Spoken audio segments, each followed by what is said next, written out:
Welcome to Pullback, the podcast that digs into the ethics behind everyday choices. I'm Kristen Pugh, and I'm here with Kyla Hewson. Hello.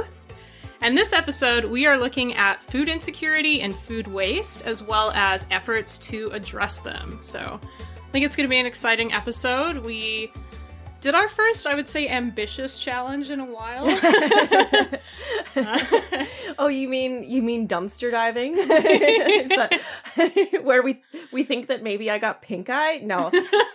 My eye just like reacted to some eye makeup, but it happened to be like around the same time, and you were like, Kyla, maybe you got pink eye. Yeah, we were not terribly successful at dumpster diving, but it was an experience that I learned from, I guess. Okay. Actually, I know that we have a lot to get through, but have you ever dumpster dove before? No. So you've never like rescued anything from a dumpster? No, but I was having like panic attacks all week before we tried it, and it turned out it was actually fine. Yeah, I did get the sense that you were like a little bit like anxious about it. I think maybe it was like, for me, it wasn't so bad because when I was a kid, my parents would take us like dumpster diving all the time, and my grandma like still does it. Did you ever like get good stuff? I don't remember, but I know my grandma like loves it. So, but her dump doesn't like people rummaging through the dump anymore. So They've set up what they call a share shed. Nice. Yeah, so if you're dropping stuff off at the dump and you're like, oh, this is garbage, but it's actually still pretty good, you can leave it in the share shed and then other people can like rummage through that. Yeah. No, I don't know. I don't know what it is about myself that made me so nervous to do it, because like really it's just sort of like walking up to dumpsters, opening it, looking to see if there's something in it, and then like walking to the next one. I don't know. I think maybe I just have this inherent like desire to follow like authority, not to break rules. It's the same reason I don't speed. It's where you and Robbie, one of our frequent guests, butt heads the most. Yeah, I think he's like, "Fuck authority," and you're like, "Why don't you write a petition?" Yeah, whereas I don't know, I've worked in a lot of like retail settings, so I've rescued a lot of things from the dump. I have rescued things on their way to the dumpster a lot, where I'm like, this is fine. There's this like really stressful thing you have to do when especially if you're like a warehouse manager, where you have to throw away things that are perfectly good, but store policy in a lot of cases is to destroy them before you throw them away, so people aren't tempted to like rummage through your trash. So if you have a whole bunch of calendars from last year or notebooks that are out of season or whatever, you have to like tear them up. I have a hard time doing that, which is why I don't do it anymore. There was basically a whole pallet of product we had to throw away just because it wasn't selling anymore and it'd been in the shop for so long. And I went through all of it and I organized it into like metals and glasses and plastics, and I brought them all to the recycling center in Vancouver. But that was like at my own expense, on my own time. The store doesn't like pay you to recycle everything like that. So, and it cost me money because I had to rent an Evo to do it. But I just was like, I cannot throw all of this perfectly good recyclable stuff into the garbage. So. Yeah. And I think that's, we'll talk about freeganism a little bit later in the episode, but that's kind of like the general idea that drives dumpster diving by freegans. So that's sort of desire not to waste. So I think what we're going to do with this episode is talk a little bit about, first of all, the problem of food insecurity. So the harms when people don't have enough food, what causes food insecurity, things like that. Then we'll talk about food waste, because those two things are inextricably linked. We produce enough food to feed everybody in the world right now. And so food waste and food insecurity are inherently tied. And then after that, we'll talk about some forms of resistance. So different ways that individuals, communities, and even legislatures in some cases are trying to push back against this kind of dual problem of food insecurity and food waste. And freeganism is one of them, so we'll talk a little bit more about dumpster diving at the end. All right, so let's get started with food insecurity. Food insecurity, it's a pretty straightforward concept. It's a lack of consistent access to enough food for everybody in a household in order to live an active and healthy life. I don't know if this is too personal a question, Kyla, but have you ever been food insecure? Oh, yeah. When I was a kid, like when I was really young, my parents were quite poor. So my parents would go to the food bank pretty often. And I think there was a few times where my parents would like feed my brother and I, but they wouldn't eat themselves. Like, there was a point where I had to go live with my grandma for a while because my parents just couldn't afford to feed me, so... Yeah, for sure. I personally haven't been, but my dad definitely was growing up. He'd tell stories of, like, the family, like, it was payday, so they'd been able to go to, like, KFC, and this was a hugely special thing, and his sister dropped the money at some point and was, like, really scared to come back home. So I know for a lot of families, like, food insecurity really is, like, people are very much at the edge of that, like, at any given moment. So definitely a big part of society. So food insecurity, as you already mentioned, Kyla, it forces people to make really difficult decisions. And one of those is, like, a lot of times parents in situations of food insecurity will choose to feed their children instead of themselves. I mean, I can say for a fact that if I suddenly lost my job and I had to choose between feeding myself or my kittens would get food. So... Absolutely. So, or their pet children, as the case may be. But there's also oftentimes choices between food and other kinds of necessities. So, one example, there's this study that Feeding America did, which is sort of the big network of food, like, anti-hunger agencies in the United States. And they found that 66% of people who used food banks reported choosing between food and medical care, which is pretty fucked up. Oh, the United States, just provide medical care. I don't understand. Yeah, but I mean, it is like there are variants of that in Canada too. Yes, if you're food insecure, if your income is very low and you're trying to make decisions, you might end up buying food instead of insulin, which is a whole vicious cycle. Oh God. So food and medicine, that's one trade-off. Oftentimes, so this study found that 69% of people had to decide between food and utilities.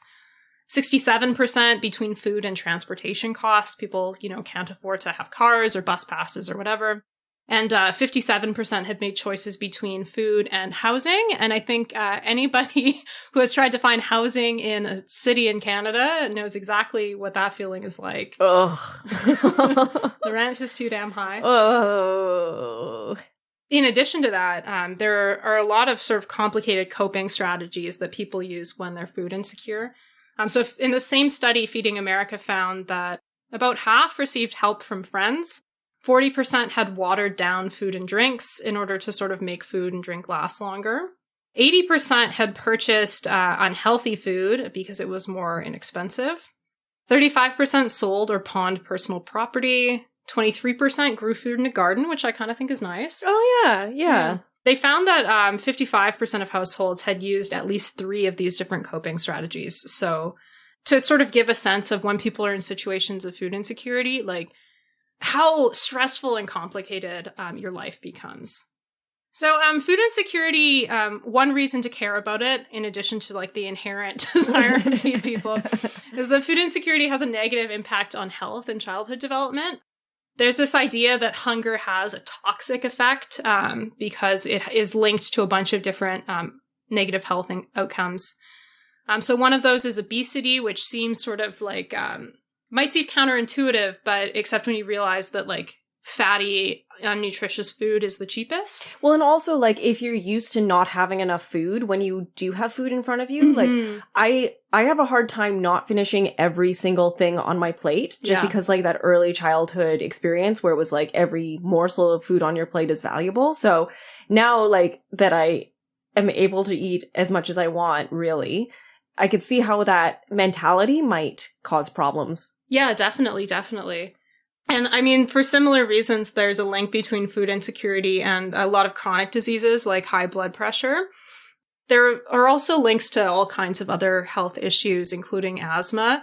It's kind of difficult to sort of pull apart what's causing it sometimes, though, because food insecurity is also so closely tied to economic insecurity, so it can be difficult to determine what's causing these outcomes, but it's all just a cluster of bad. Hunger also affects mental health, and it can cause things like depression, anxiety, and even PTSD, which I was surprised to read. There was a study that found mothers with school-age children who face severe hunger are 56% more likely to have PTSD and 53% more likely to have severe depression. So, well, yeah. I mean, that kind of makes sense to me, right? Like, oh, God. Being a parent must be so stressful. I'm glad I can't afford it. But also, like, having enough money, like, it just improves your mental health so much. Oh, yes. So, I don't know. That stat to me was staggering. And also children who have experienced hunger, there's some studies linking that to sort of long-run development of the child, and including children that have experienced hunger, they're much less likely to finish school afterwards. So food insecurity is like really bad for you. Okay, so who is food insecure? That's sort of another question we might want to ask. Undernutrition, it's a global problem. It affects about 10% of people around the world. And that includes, these are at different scales depending on, which country you're in. Wealthier countries, there's a big problem with food insecurity, but it tends to be less acute than malnutrition in countries where there's more extreme poverty, which sort of makes sense. But food insecurity does affect countries around the world, and it tends to affect certain populations disproportionately. So in Canada, for example, households with children, and especially single-parent families, especially single female parent families, are disproportionately likely to be food insecure. This, I think, is fairly intuitive, but households with lower incomes and those that are on government assistance programs tend to be more food insecure. And that's largely just because, these social assistance programs are nowhere near adequate to be able to cover, rent and other basic necessities. So that's a problem that we should be looking at solving. Individuals without post-secondary education are more likely to experience food insecurity, more likely to experience food insecurity if you are Indigenous or are a recent immigrant. There is a difference, though, once recent newcomers have been in Canada for a while, that difference sort of goes away. Renters much more likely to be food insecure than homeowners.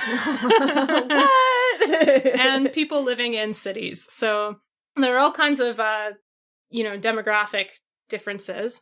One really important one is racial disparities. They hugely affect food insecurity. So 21% of Black individuals in the United States are projected to experience food insecurity this year compared to just 11% of white individuals. So that's a huge difference. And food insecurity here is extremely high in Canada's north. 57% of households in Nunavut are food insecure. I mean, Nunavut doesn't have any roads, and they're probably frozen half the year, so... Yeah.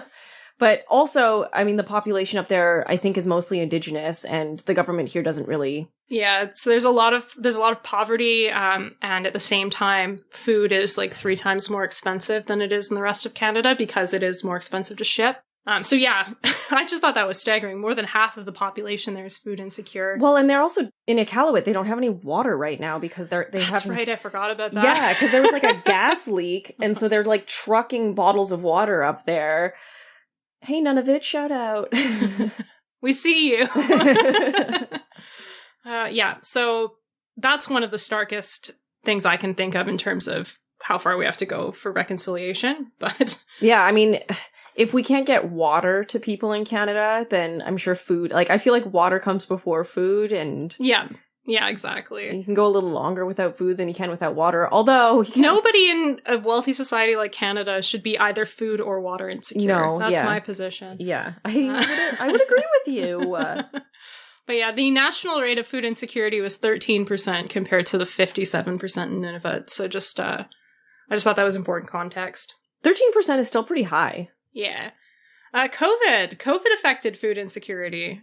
So both Canada and the United States in 2019 had been making progress towards reducing food insecurity.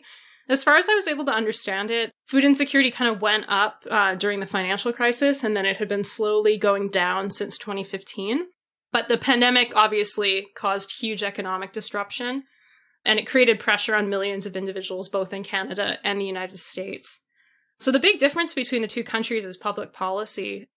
For all you could criticize many things about the Canadian government's COVID response, the federal government did establish a generous monthly financial benefit that it affected a lot of individuals, and it provided stability during the crisis. And in the United States, benefits were a lot more limited. And the differences are really clear. In the United States, 45 million people were food insecure in 2020. And that was an increase of 10 million people. So 10 million more people were food insecure in 2020 compared to 2019. And food banks across the states distributed 50% more food in 2020 than they did in 2019. So there was a huge jump, not only in the number of people that were food insecure, but also the severity of food insecurity. So how many people needed to go, how often do people need to go to food banks? I remember seeing news stories about people like lining up around the blocks for food banks in the United States. And it just looked like something out of like Cold War era Russia or something, you know? Yeah, I thought the most interesting image of that I saw anyway was some of the food banks were had drive-through options, and there was this lineup that must have been at least a mile long that somebody had gotten an aerial photo of. So these are people that presumably weren't, in dire straits before the pandemic because they were able to afford cars, but that are now sort of lining up for food. Well, it's that issue of like everybody living paycheck to paycheck, and then suddenly you have this global event happen where it's like, oh, you're not getting your paychecks anymore. Like before, you could buy your food and you could like maybe you treat yourself, like, oh, I go to the movies, every 2 weeks or whatever. Like you're not suffering financially, but then suddenly that paycheck is gone, and it's not like, I mean, I don't know about you, but I certainly don't have 6 months worth of savings right now. No, that I could fall back on. Certainly not at the rent levels in cities. Yeah, so like if I lost my job, I would be food insecure very, very quickly. Yeah. So there was a difference. Canada, I was surprised to learn actually, hunger decreased in 2020, which I would not have expected, but it was because of the CERB and the wage subsidy. Well, yeah, because like they were paying more than a full-time minimum wage job, which is just such a slap in the face. Like the living wage in Vancouver, it was announced just like yesterday, the day before, that it went up from $19 an hour to $21 an hour. So now if you want to live comfortably in Metro Vancouver, you need to be making $21 an hour, but the minimum wage in BC is $15.20 an hour. So so like, it makes sense to me that somebody making minimum wage suddenly losing their job and then getting the $2,000 a month benefits from the government would have more money to spend on food. Yeah, and also because of the wage subsidy, people that might have been laid off weren't necessarily laid off because the government was cost sharing with employers. I think it was like 75% government, 25% employer. So those two things together really did a good job in stabilizing and actually reducing the rate of hunger across the country, which I think is pretty remarkable and evidence that universal basic income might be a great idea. But unfortunately, CERB ended. It was replaced with some other programs, but they weren't as wide-ranging. And they're actually ending, I think they're ending really soon. Like this week or this month or something. I saw an email come through. Yeah. So who knows what's going to happen? But already by March 2021, food bank visits had increased 19% over 2019 levels. So at the beginning of the pandemic, when you have this sort of generous government response coming through, hunger decreases. But now that those responses are tapering off, we're seeing that it's actually higher than it was in 2019, which is unfortunate. What causes food insecurity? So when you're talking about a global context, food insecurity, it can be caused sometimes by food shortages. So conflict and drought can oftentimes be a big cause of food insecurity. But food insecurity generally is not caused by food shortages, actually. It's generally caused by a lack of food because of how we distribute food in our society, which is primarily through capitalism. It's through this sort of market exchange. And so food insecurity, for that reason, is caused by a range of socioeconomic factors. So poverty is the big one. If you can't afford food, it makes it really difficult to get it. Unemployment and precarious work, as well as low wages, can be sort of things related to that.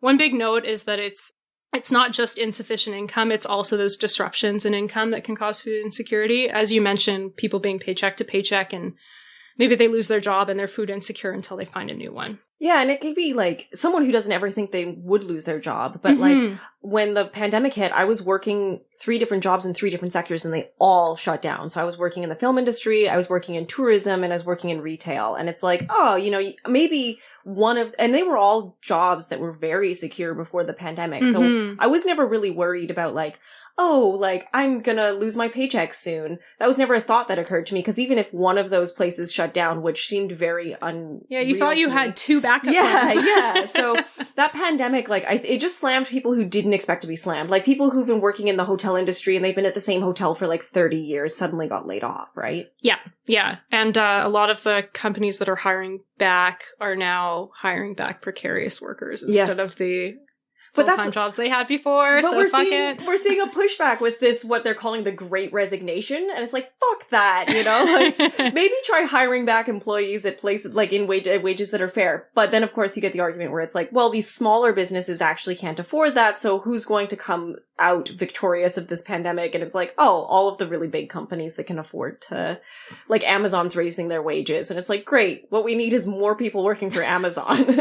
They'll raise their wages just in time for, you know, labor to be not so scarce, and then crush unionization efforts and lower them again. What a cool system we live in. But the sort of dual side of that, it's not necessarily just the income side, it's also the high cost of living, which sounds like a conservative talking point, but what I'm referring to here is how expensive housing is, how expensive food is in some contexts. I mean, we talked about Canada's North. This is like the prime example of that. Food insecurity there does have to do with poverty, but it's mostly because food is like, and housing, they're both incredibly expensive.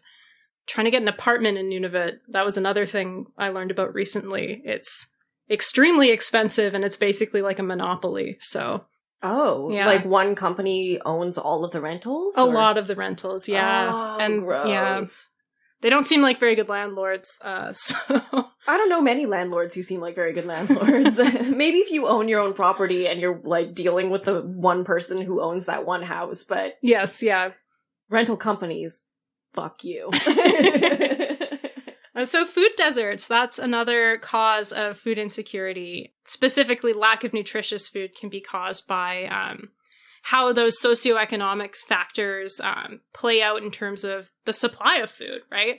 So food deserts, they're basically... Actually, have you heard of food deserts before? Do you want to try to... I have been thinking a lot more about them lately because I know that, thank you, climate change, Alberta is, like, probably going to become a food desert very quickly because their water source comes from the glaciers in BC. So once the glaciers have all melted, which they're doing at a very rapid pace, then suddenly the water is going to dry up in Alberta, and then Alberta won't have any way of growing food, and them and Saskatchewan and maybe Manitoba even, because they're all fed by glaciers, are going to become places where food no longer grows because there's no water there. Okay, so yes, that is a problem. That is not what the term food deserts refers to. Okay. But leave that in because it's a really important aspect of the problem. Okay, no, I love being corrected. I'm about to learn something. Yeah, so food deserts, the term is actually like more of a metaphor. It's neighborhoods or other geographic areas where residents can't access healthy and affordable food options because there's actually just an absence of grocery stores in the area. Oh, yeah. Mm-hmm. Oh, yeah. Yeah, so they're most commonly found in racialized communities and low-income areas. When it's like the only grocery store is the dollar store. Yeah, or there's convenience stores where oftentimes produce like is sometimes sold, but it'll be marked up at these like really high rates. I do remember reading a really long article about this like a few years ago. I'll try and find it and share it. But yes, yeah. I do remember that. And like Walmart is like maybe another close-ish area, but they have to drive to it. And also Walmart isn't the best place to get healthy food because they mark down all of their like crap dinners. Like, you can get like these burgers for like $1 and like lettuce for $4. Exactly, yeah. So wealthy districts in America have 3 times as many supermarkets as poor districts. And I see no reason to think that would be any different in Canada. You know, really, your income level in the neighborhood you can afford to live in drives whether you have access to healthy food. Especially if you can't afford to own a vehicle, especially in Canada and the United States, where public transportation sucks. If you can't drive to the grocery store, you're going to walk to the closest place. And if you're poor, you're also probably time poor. Yes. So you don't have time to go like to that faraway grocery store and buy all of the expensive, fancy lettuce. Yeah, and it's not just nutritious food either. A lot of times being in a food desert means that it's really hard to get like culturally appropriate food. It can be really difficult to get food that meets certain dietary restrictions. You know, if people are celiac or if people have diabetes, it can be very difficult to get food that's, you know, good and healthful for them. And also, like within these food deserts, even if you can get healthy food, even if it's available, it's more expensive than unhealthy foods, and it's more expensive than healthy food would be in a wealthier neighborhood, which is kind of a fucked up paradox. And healthy food takes longer to make. It's a lot easier to get those microwave dinners and feed the whole family in 30 seconds than it is to like... Yeah, if you're like working 3 jobs, yeah. And have 2 kids. Yeah, because the minimum wage is $7.80 or whatever it is in the States. Oh my God, yeah. Yeah. As a result of that, death rates from diabetes, it's been found, are twice as high in food deserts compared to other communities. So this has a real effect on, you know, people's health and the way they're living their lives. We'll sort of start to transition now. So I would argue that food waste, and I think this is fairly straightforward, food waste is an important cause of food insecurity. So since food insecurity is basically a problem in how we allocate food, it's not that we actually lack food. Food waste represents a failure of the system that we're living under to effectively and equitably distribute food. So just to give you an example of this, it's estimated that reducing food waste by 15% could feed more than 25 million Americans every year. So that's almost the entire population of Canada. Globally, 1/3 of all food produced is wasted. And that accounts for approximately $1 trillion in food wasted every year around the world. If we solved food waste, if we stopped wasting 33% of our food, I feel like that would also solve climate change. Yeah, we're going to talk about that in a bit. But yes, the short answer is yes, it would. Holy shit. One thing that I found interesting when I was reading is there's actually 2 different terms for food waste. So food waste typically refers just to what happens with food once it gets to stores or restaurants. And so it's what happens at the store, what happens in the restaurant, what happens at your house. And the term for stuff that happens before that is actually food loss. So if it happens at the farm while it's being transported, that's food loss. I'm going to just refer to both as food waste because I think that's easier. Well, I think a lot of food loss is probably like just food waste as well. Like, yeah, I mean, it's the same thing. It's just 2 different terms. Yeah, exactly. I'm sure that a lot of the lost food could be recouped by just better practices. Definitely it could, yeah. But for whatever reason, the experts distinguish them, and they're actually like, if they're measuring those 2 things, they'll have like an index for each. So that makes sense to me. Yeah. 75% of food waste happens at 3 different points in the food chain. The top source of food waste is during the production phase. So this is food that you lose because pests eat the crops, or food that you lose because you weren't able to harvest it, or because there was a heat wave and everything died, you know, stuff like that. So that's the biggest source of, or the biggest point in the process where food waste happens. About 500 million tons are wasted there. The second biggest is during post-harvest, so when it's being handled, transported, and stored. And in that, a big source of it is the storage. You know, there's inadequate storage in a lot of cases. And in developing countries, that's a particularly big problem. And then the third one is during the consumption phase. So this is when it's at the grocery store, and when it's in your home, and when it's at a restaurant. And we've talked about that a little bit before when we did our meal planning, meal kits episode. Yes. Yeah, but I'm excited to dive deeper into this. Yeah. So 350 tons, or about that amount, are what's wasted during those last 2. So during storage and transport, or, you know, at the end of the process. Food waste is higher in wealthier countries. It's, you know, sort of intuitive, but in the United States, up to 40% of all food produced goes uneaten. And one quick note of that is that 95% of that ends up in landfills. So we're going to talk a little bit about the environment and food waste later, but think about, like, most of it is not going back into, you know, composting or being fed to animals. Some of it is, but a lot of it's going to landfills, and that's a problem. When you say some of it, you mean 5% of it. Well, this is in the States, and I'm not sure, it might just refer to the end of the chain, because I think a lot more of it gets composted or turned into animal feed when it happens on a farm. That makes sense. Or when it even when it's like being transported and stored. So a lot of food waste also is avoidable. There's an estimate that more than 60% of the food that Canadians throw out could have been eaten. So being able to sort of like in our own personal lives extend the life of our food or, use less food, we could really make a big impact. And why does that matter? Well, A, because it's linked to food insecurity. If we waste less food, there's more food for everybody else. But secondly, the food waste has a big environmental impact. So producing food, it requires resources. It requires energy, land, pesticides, water. That's a lot of stuff that's going into making the food that we need. And so wasted food is really just an unnecessary waste of all of those resources, right? I think we had talked in a previous podcast about how something like a third of all land on Earth is devoted to agriculture. Yeah, that might have come up during the meal kits episode as well. Although I feel like that's something we've talked about in multiple episodes. yeah, I think it came up in our vegetarianism episode. Yeah. But at any rate, that's a huge amount of land. And so if you think about a third of all food being wasted, that's 1/9 of the planet we could just take back, Producing food also creates environmental impacts. So in addition to the resources that it uses, it also emits greenhouse gas emissions. It also creates water and air pollution.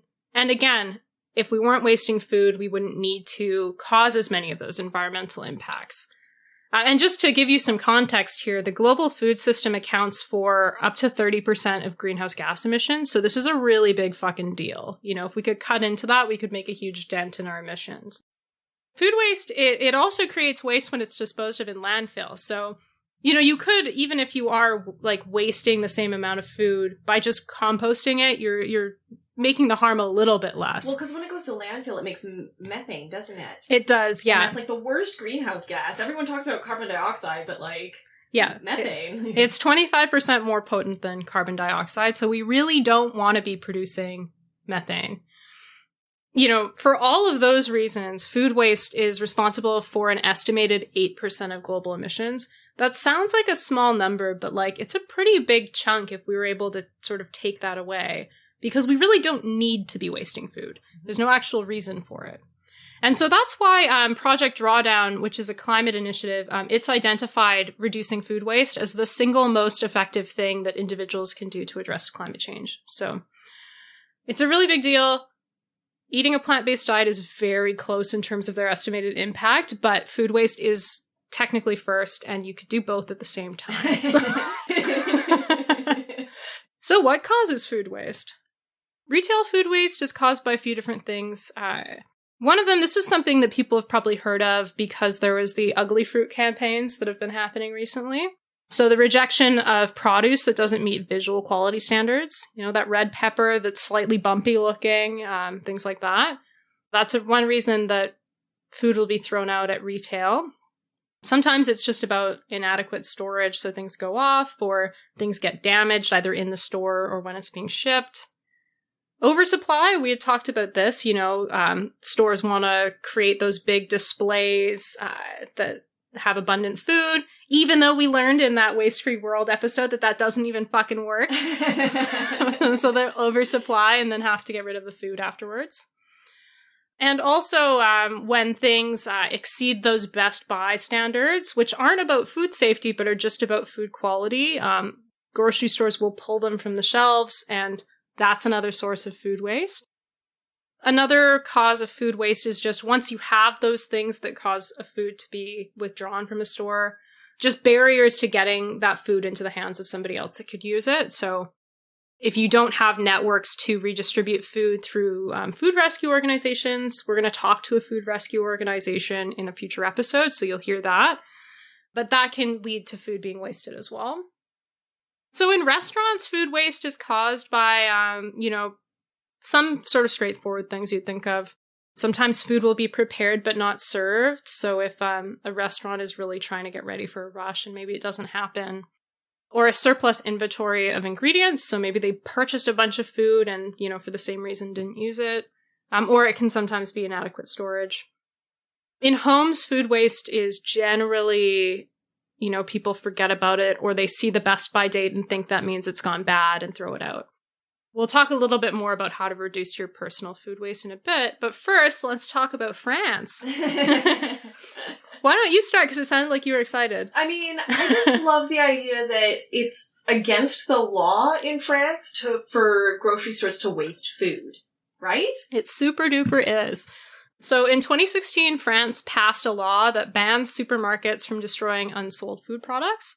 So they're instead required to use other strategies, and they're encouraged to donate it, but they can also do things like converting their food to animal feed if they've got like a arrangement with a farm, or they can compost it, and that still would be within the law. And if supermarkets do destroy food and they get caught, they get fined for it. So there's an actual penalty. Italy has a similar regulation, but they don't actually penalize companies, so it's not really so much banning it as it is trying to incentivize. So they try to make it easier for stores to donate unsold food. And one of the ways that they do that is actually just allowing grocery stores to donate food that's past its best by date. So other countries have tried to sort of incentivize the other side of the system, where they're funding organizations that rescue food and bring it to organizations that serve the food insecure. So that's another approach. I still think the French approach is the best, but... Yeah, I mean, solving a problem at the source is often, like, I mean, you get this in the mental health talks all the time, where it's like, well, you know, having suicide prevention hotlines are great, but also maybe we should address the root problems of mental health, which are like food insecurity and poverty and... What? You're saying puppy therapy isn't the only solution? I mean, it's definitely one of them. All right, so what about as individuals? Here are some strategies to reduce personal food waste. I got these from an organization called Love Food, Hate Waste. And there are 3 main strategies. Their first one is fairly straightforward but important. Plan your grocery trips. So have a meal plan, align it with your grocery shop, go to the store. It's true. I bought on impulse the other day, I bought like a comically oversized sweet potato, because I'd never seen a sweet potato that big, and I thought it was funny. But then now I have this sweet potato, and I've cooked some of it, but I'm like, I have to quickly cook the rest of it. I did not plan. I just bought it because I thought it was funny, and now I'm like, oh, quick, cook it before it goes bad. So don't do that. Been having sweet potatoes for weeks. Yeah. I mean, I do like sweet potato, but I was like, what are we gonna... It's a lot of sweet potato. Yeah. Their second strategy is to learn to use more of the food that you have. So they've got a few strategies under this. One is reevaluating those best by dates. Because they refer to quality, when it's past the best by date does not necessarily mean that food's unsafe. So you can go by other cues to tell whether you can still keep using that food. There are also ways to revive food that is a little bit stale, burned, overcooked, or wilted. So make it into stew. Make it into stew, yeah. So they've got a bunch of strategies on their website for that, which I thought were really helpful. They've also suggest that you store food more effectively. One tip that I learned recently is that you can actually keep lemons fresher for longer by storing them in water. What? I did not know that. Oh my god, I've wasted so many lemons. I know. They always dry out. Well, and like... I like to have, like, a slice of lemon with, like, hot water and honey, but I don't like to have it every day. Mm-hmm. And then it's like, oh no, lemons do not last very long. You know what's a fun pro tip on that tip? Oh, tell me. When you do that, you can add the water from the lemons to lemonade if it's only been a couple days. So you could, like, always have lemonade. I could just constantly always have lemonade. Lemons are good for you. Yep. Yeah, another suggestion they have under this strategy of storing food more effectively is you can save perishable food by freezing or drying it in a lot of cases. So yeah, there's a ton of tips on Love Food Hate Waste's website. So if you're looking for more strategies for how you can reduce food waste, go to there. Oh, and my friend's aunt wrote a best-selling cookbook about how to use food scraps. So yeah, I don't remember the name of it, but I'll plug it on like Twitter and our website because she's very proud of her aunt, and it looks like a rad cookbook. So that's amazing. Mm-hmm. So there are also community responses to food waste. In addition to what individuals and governments can do, there are also sort of mutual aid strategies. So one is something called community fridges. Have you ever used a community fridge? No, but I like the sound of it. Yeah. I've used one actually. When I was moving out of Ottawa, I wanted to know sort of what to do with a few condiments that I had bought but never opened. And you can use a community fridge for that. They're basically what they sound like. It's a fridge that's in a public area, and oftentimes there'll be shelves too for stuff that doesn't need to go in the fridge. And you can donate food as long as it's unopened and it's fresh, and anyone can also take what they need from the community fridge. So it's sort of a take one, leave one kind of system. And they're really easy to set up. There's one outside my old neighborhood near Ottawa. It doesn't look like anything fancy. It's just a fridge, a shelf, and then there's a little tent over top of it. And Ottawa gets real wet weather. So, like, if that's all you need, then that's great. There's an organization that I found called Frege. That is... I feel like they could have done a better job. So Frege, it like offers maps for community fridges, and also if you want to set one up in your community, they've got a bunch of resources for that. Oh, cool. Yeah. The next community strategy that I identified is food rescue. So these are groups that work with businesses to deliver surplus food to food agencies. They're kind of like the middleman between the grocery store and the food bank. And then the third community strategy that I identified is freeganism. Oh, yes. The practice of I think you're probably going to talk about it, but I think the idea of the name freegan means that these folks don't eat meat unless it was going to go to waste. Yeah. So at the risk of making us sound even older than I already felt in our last episode, I've been rewatching Seinfeld, which, by the way, in many ways did not hold up.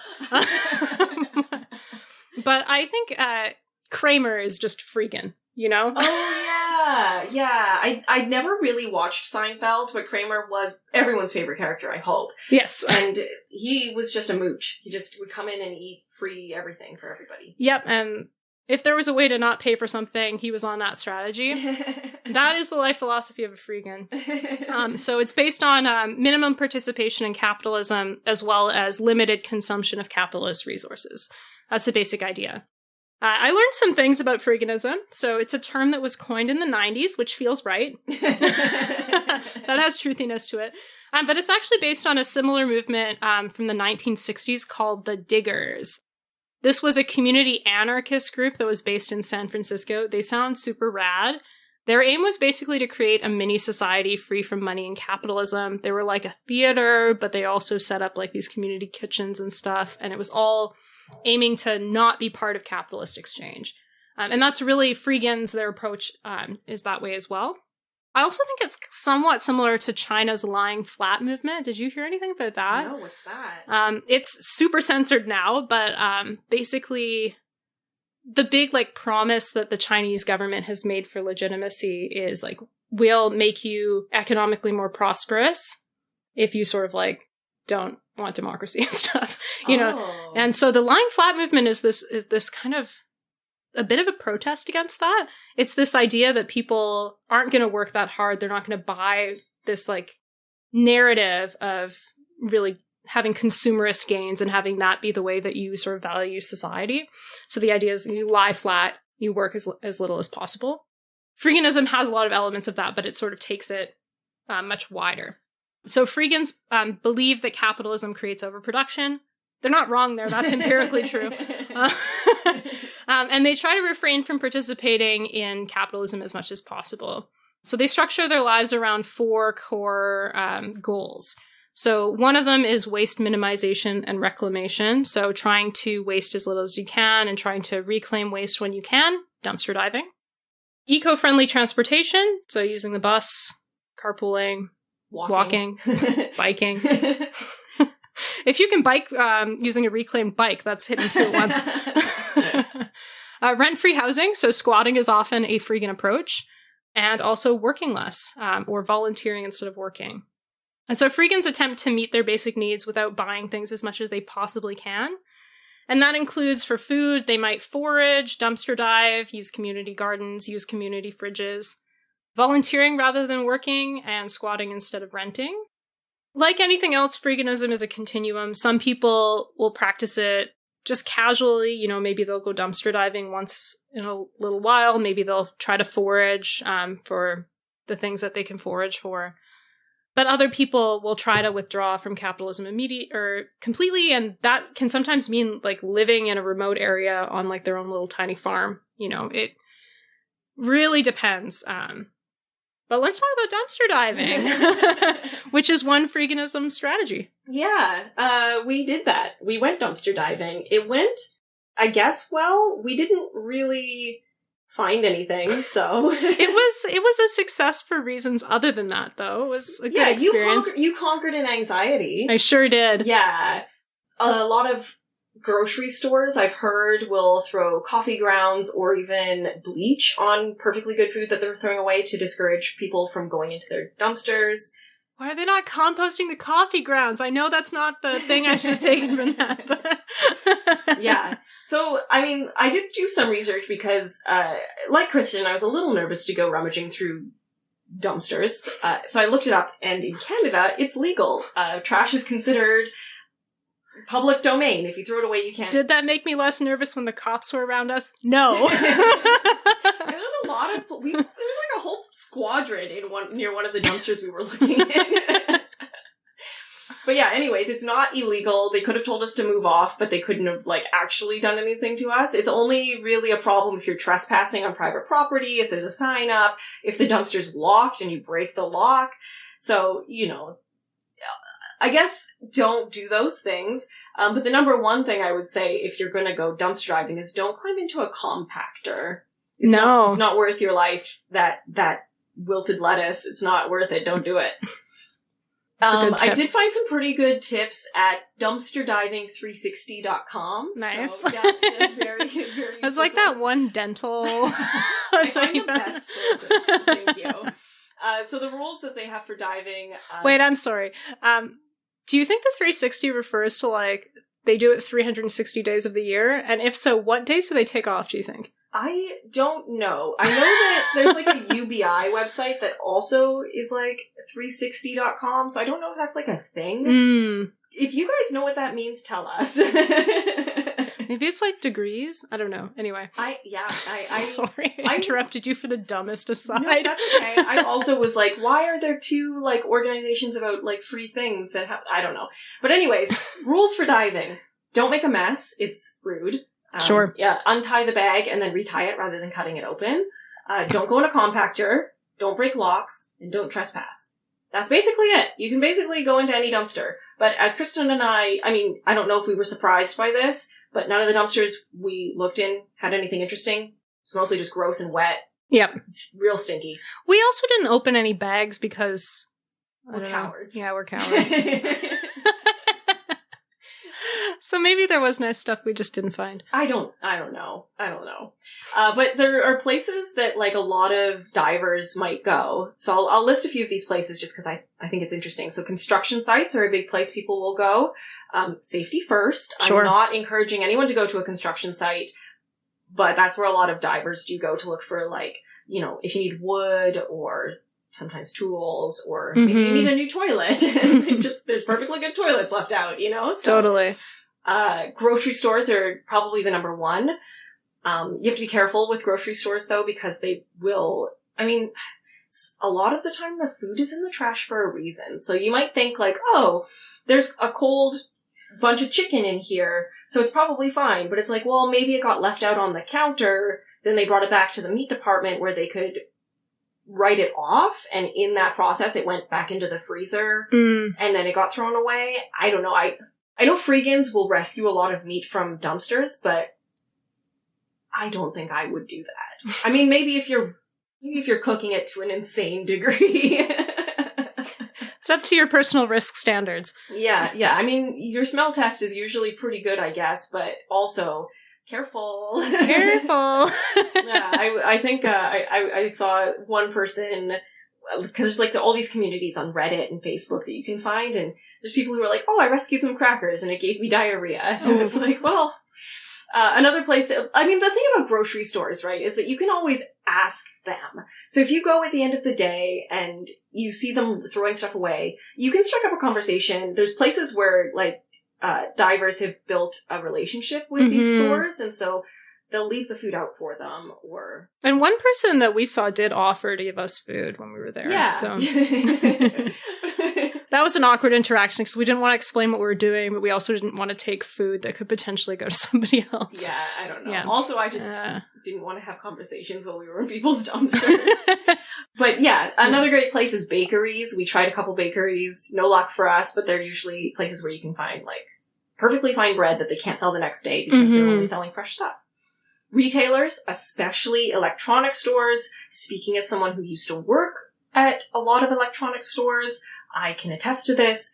Perfectly good electronics get thrown away all the time because they have been returned open boxed, especially like headphones. You can't resell a pair of open headphones. You can't resell like a hard drive. So yeah, a lot of stuff goes into the dumpsters, especially like just cables. You need a cable? Go get it. Like, you don't pay $20 for an HDMI cable. They get thrown away all the time. Like, Totally.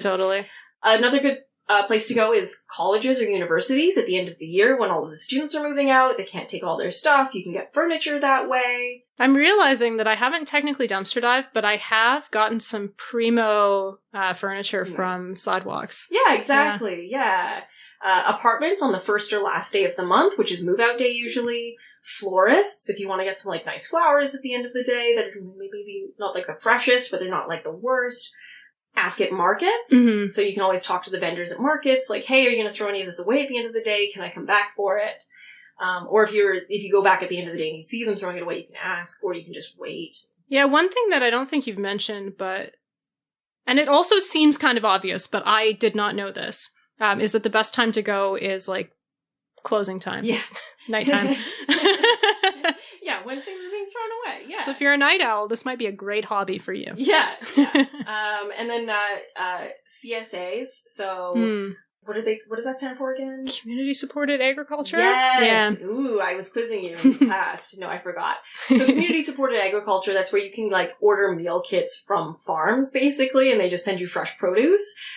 Sometimes they'll have a bunch that people forget that they've ordered. So if you go to the CSA pickup location at the end of the day and people haven't picked up their boxes, then you can maybe grab a fresh box for free. And that's not even dumpster diving. That's just smart. So why do people dumpster dive? Well, sometimes it's economical. Like sometimes people just don't have a choice. Sometimes it's for the thrill of it, the adventure. I have a friend who is obsessed with his metal detector. And he just goes out for days at a time with his metal detector and he rescues just like, to me it's trash, but to him it's like, oh, look at this button from like this settler that got dropped, 60 years ago. And it's like, cool, man. So for some people, it's not about the stuff you find. It's about the thrill of the find, you know? Sometimes it's for a podcast. Sometimes it's for a podcast. Sometimes it's to go green, you know? Totally. It's that idea that like, oh, I'll only eat meat if it was going to get thrown away, you know? The downsides are, of course, that it's super gross, stinky, and wet. It's also a great way to get some outdoors time, though. We did have a wonderful 2-hour walk. We did. It was like great. A nice night outside. We got to pet a dog. It was great. Did we? Yeah. In that weed shop we stopped in. Oh yeah. Because we were walking past one of my favorite weed stores, and I was like, I want to not go home empty-handed. So we walked in there, and I bought weed, and there was a dog. There was a delightful dog. I had a great time. Perfect. Yep, that's all I got. Well, I mean, we've learned some things today about food insecurity. We've learned about food waste and how you can take strategies of resistance. Maybe listeners are going to go full freegan after this. Maybe you'll just donate to a community fridge, but... I can't recommend dumpster diving, but if you're into it, like, go hard. It's not for me, I don't think. I have this image of myself that I wish I could be the kind of, like, granola hippie that does this kind of stuff. And I disappoint myself by finding out that's really not me. Well, maybe when we're older. I find, like, the hardest core hippies are the older people, right? Totally, yeah. I find the older I get, the less I care about things, so maybe, it's in our future. Maybe. We'll see. Fabulous. Well, if listeners decide to go dumpster diving, you can let us know, please, at Yes. Pullback Podcast on Twitter. Show us what you find. Yes, we didn't find anything good, but we did pet a dog. And stay tuned for a couple more upcoming episodes on the food waste problem. Woohoo. It deserves more than one. So. Yes.